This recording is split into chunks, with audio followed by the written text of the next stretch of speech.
Our parents made health mistakes because they didn't know better. They weren't taught to protect their bones, their brain, their heart, and now they're paying the price. In this video, I'll share what we should be doing differently so we don't end up the same way, and how to model healthy aging for the next generation. Let me tell you why this matters so much to me. I never got to meet my maternal grandparents. My maternal grandmother died of complications of a hysterectomy in her 40s and left my mom an orphan. More than likely, that hysterectomy was trying to solve a problem that perimenopause caused. Now, my other grandmother, she died of lung cancer, probably because she smoked a lot. You can understand that. One of the hard parts about midlife, if you're lucky enough to have parents still alive, is watching them age and their health decline. And that usually comes about at the same time as we're in our own health struggle with menopause. As hard as it is to watch our relatives decline, we have a unique opportunity to learn the lessons and choose a different outcome. Now, unfortunately, I lost my dad about 8 years ago. He was one that religiously followed the doctor's orders. Unfortunately, he had 2 different specialists recommend treatments that conflicted with each other, and it caught up with him. Now, my mom has osteoporosis, and it has her very fearful of falling, fearful of breaking a hip or a bone, so it causes her to play small. She doesn't challenge herself physically, and her muscle tone is deteriorating. And now, even being careful, she's thrown out her back. She talks to me a lot about how she sees so many of her friends with dementia now. And of course, that's worrying her that she'll end up there too. And I just want to say I'm really grateful my mom's letting me help her now. She's showing up, making changes, and I'm proud of her. They grew up in an era where what the doctor says goes. And a lot of times the doctor focused on your family health history and treating symptoms, but not focusing on prevention. The sad part is they just weren't told what really matters to age well. Either the science hadn't caught up yet, or they just weren't given that information. But now that Women's Health Initiative study has been debunked, and know that hormones do so much more than just regulate our cycle. They protect our bones, they protect our brain, and they protect our heart to help us age better. They also weren't told that losing muscle was a big driver in their decline. They didn't grow up in the era of having a gym membership and working out on a regular basis. And they've stopped working out on a farm or doing that manual labor. So they weren't building muscle. Strength training is a non-negotiable for aging well. They definitely weren't told the importance of their diet, how blood sugar issues, inflammation, and processed foods affected more than just their weight. They affect your energy, memory, your mobility, and have the possibility to set you up for chronic disease. They were told to eat low fat, skip the salt, and trust your prescriptions. But no one really explained how food and movement are your best medicine. And now they're in the system of going to doctors that are in Medicare, who prescribe a lot and are so focused on treating symptoms. They are reactive to it, but we need to be more proactive. You've probably witnessed the cycle of decline. Fear has them stop moving, which in turn makes them lose strength and independence. And as you lose independence, your world starts to shrink, and suddenly your joy starts to disappear. Decline has become normalized as we age. But our generation, we don't have to accept that. We can make changes now that change our health legacy for both us and our children. Stop looking for the solution to your health in a pill bottle or some kind of treatment, and start looking to yourself. Those boring healthy habits, getting good sleep, managing your stress, exercising, and eating real food.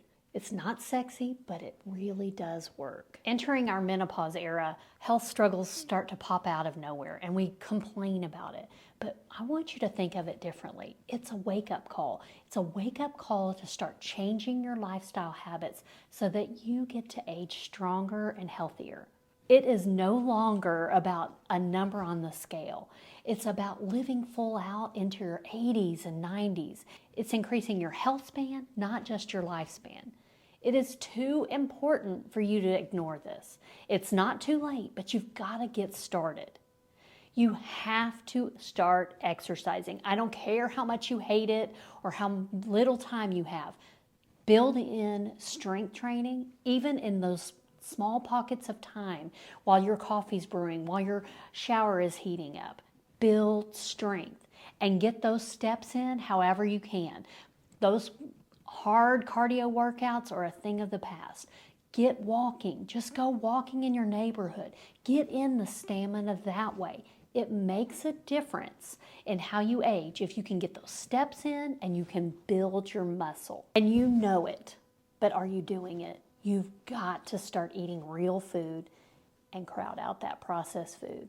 All that food that our grandparents wouldn't even recognize is not real food. It's setting you up for chronic disease. It's setting you up for blood sugar issues. It's setting you up for inflammation. It's too important. I want you to stop fearing missing out on those blissful foods that get your taste buds on fire. And I want you to fear missing out on living a full, active life as you age. If you don't want to make the same mistake, you've got to pay attention to your gut health and lowering inflammation. And I've got a free guide below that'll tell you the first steps to do that. Your diet makes a huge difference in how you age. Do you want to be sitting in the recliner, worrying about going to the doctor, planning your next surgery? Or do you want to be out doing fun things, making a difference in your community, getting to travel or do fun things with your friends? The choice is yours, but you've got to start making those lifestyle changes now. You at least deserve a good conversation with a doctor who is trained in menopause to talk to you about whether hormone replacement therapy is right for you. It has been shown through a lot of studies to be very beneficial for our heart health, for our bone health, for our brain health, as well as minimizing some of those annoying menopause symptoms. If your doctor isn't willing to discuss it with you or isn't up to date, it's time to find a new doctor. That doctor is not God, and they don't know your body as well as you do. It's time to find a partner in your healthcare, not someone who's just going to tell you what to do. When we start to model what healthy aging looks like, it trickles down to what our kids are doing. I know it's so important for me to model healthy aging because I want my girls to too. And it's also important for me to figure out how to solve some of those family diseases so I don't pass them down to my kids.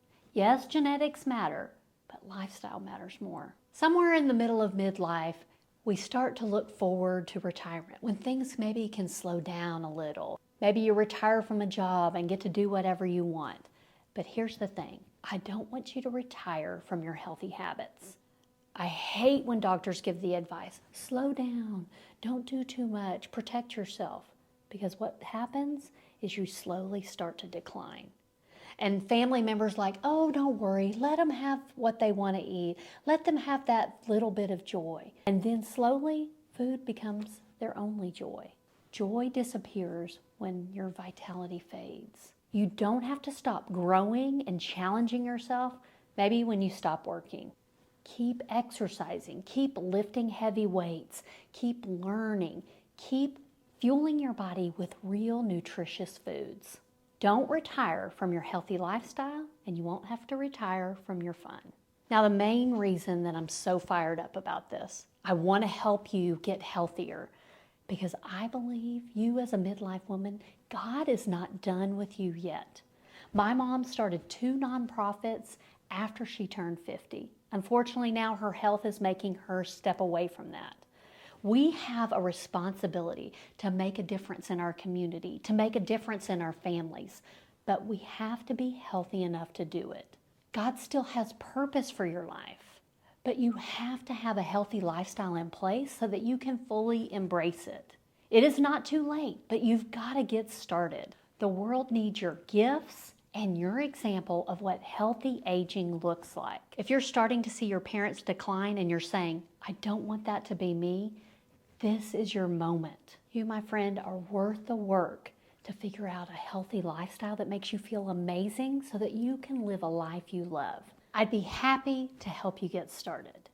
Now, there are 5 habits that are non-negotiable for me in the summer to help me feel my best and embrace all the fun. You'll want to watch this video here.